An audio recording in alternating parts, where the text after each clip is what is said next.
Hey, so I'm gonna jump on here. It's probably not gonna be quick, but I need you to listen, please. Okay. This is for my family. This is for my friends. If you know me and love me, please listen to this to the end. And if you don't know me and you might want to love me, listen. I have a message for you from God. Okay. I woke up this morning with a quickening in my spirit. My family is on their boat today, or on our boat, and I'm not with them, and I didn't want to go. I didn't know why, but now I know it's because I needed to share this message. And I just want to just start by saying that this is important to me, and it's important for you to listen, and it's because it's important for you. It's a message of wisdom, discernment, and peace, and just know that the Lord is our shepherd, okay? And He always prepares His people. He always prepares His people in love, okay? And this is in love.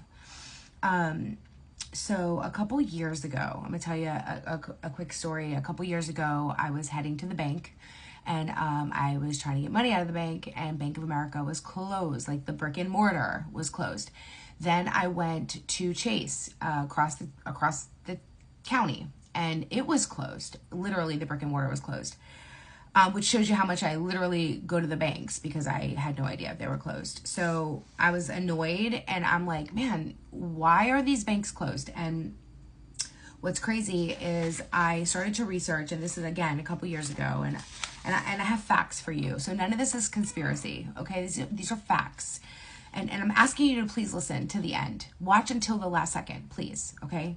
As I'm researching, I find out that, and this is just the past 2 years, 2024 and 2025, we've got 27 brick and mortar banks in the United States. 27 closed, Bank of America. Wells Fargo, 49 closed in 2024, 17 in 2025. Chase, 15 in 2025.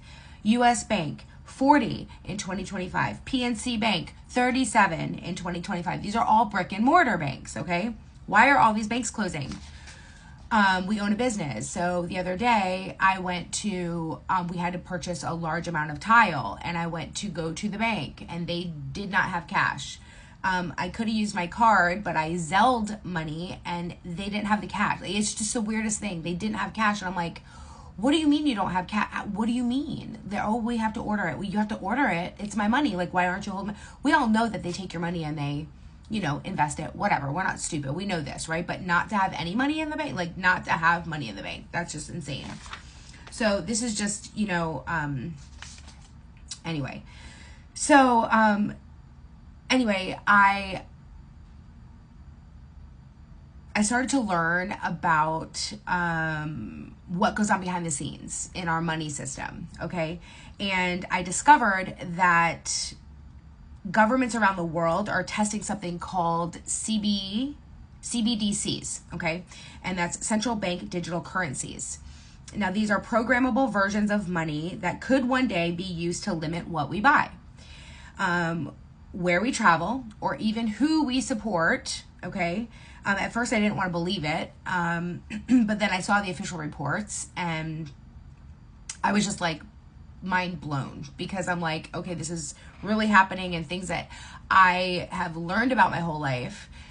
I'm like, okay, wow, okay, it's everything I was researching is so in alignment with biblical prophecy that I was like, okay, Lord, like we need to figure out what's going on here. All right. And again, this is not conspiracy. This is the reality of what's happening. As we are being like distracted with all like the news and the media and all the crap that's going on, there are massive things happening behind the scenes that we do not know about. And if you're not paying attention, you're going to be hit with a brick, literally. Okay. So in places like China, these digital currencies are already being used to track spending and limit their freedom, okay? Which we already know. This is not like, okay.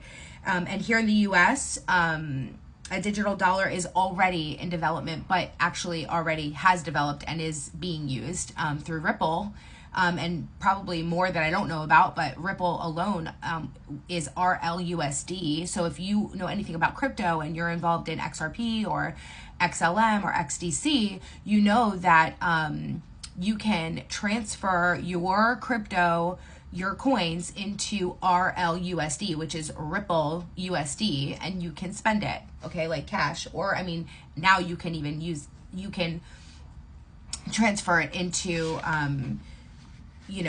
from your crypto wallet into your bank as well and turn it into cash. But how long is the cash going to be good for, right? I mean, they're already starting to get rid of our dollar. This is why we're talking right now. And they're going to start with the $100 bill, and they're going to, get rid of it, right? So, not that your money in the bank is going to disappear. It'll just turn digital. I mean, as of July 14th, so Monday, which Crypto Week is actually July 14th through the 18th, but, on Monday, the FedWire Funds service will officially switch to ISO 20022 messaging. Okay. The upgrade is meant to modernize financial communications by creating a unified standard across global payment systems.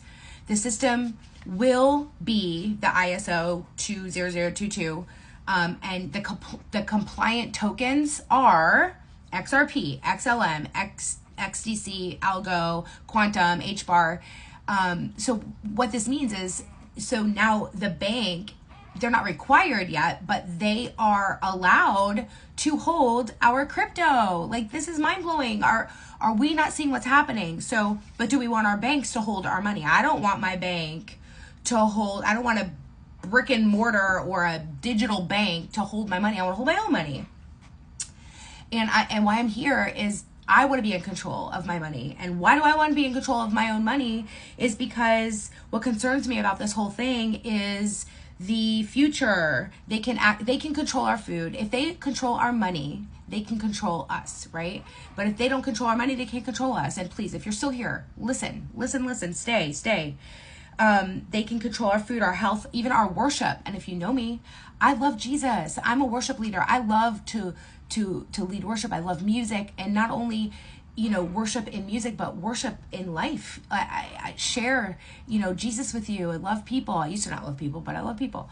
But share testimonies and all the things at which they will never stop that. But, I felt led to speak out. Why this is so important to me is, the Lord wants you to not fear, okay? But he wants me to share this so that I could help you, that I could help you prepare wisely, okay? And again, not fear, no fear, okay? There's 3 simple things that you could do right now. You could move your money, even a small amount of money, into a private wallet that you control, which like a ledger or an Arculus. If you don't have any clue what that is, I mean, DM me. I would be happy to share. I don't know a lot, but I've learned over the past 2 years, I've learned so much I would love to share with you.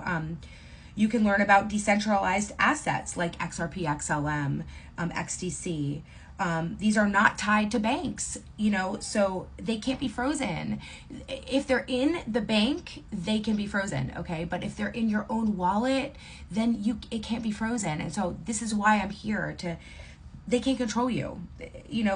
Also start building like an emergency supply, like a small, food, water, silver, tools. This is not panic, okay? It's Proverbs 22:3. The prudent see danger and take refuge. Remember, God is not surprised by this, and he's raising up a remnant of people to shine in the darkness, and you are that remnant. So if you're here and you're listening, you're being called. You are being called. Psalms 37:19 says, in times of disaster, they will not wither. In days of famine, they will enjoy plenty. That's the promise for the faithful, and you are being called to be faithful, okay? I'm being faithful. I'm being obedient to share this message, no matter what it looks like or how crazy you think it is. But let's walk in wisdom together. Let's walk in peace. I pray that you stay strong, you stay sovereign, and you stay anchored And if you have any questions at all, please reach out. But this is happening. Okay. Love you. Bye.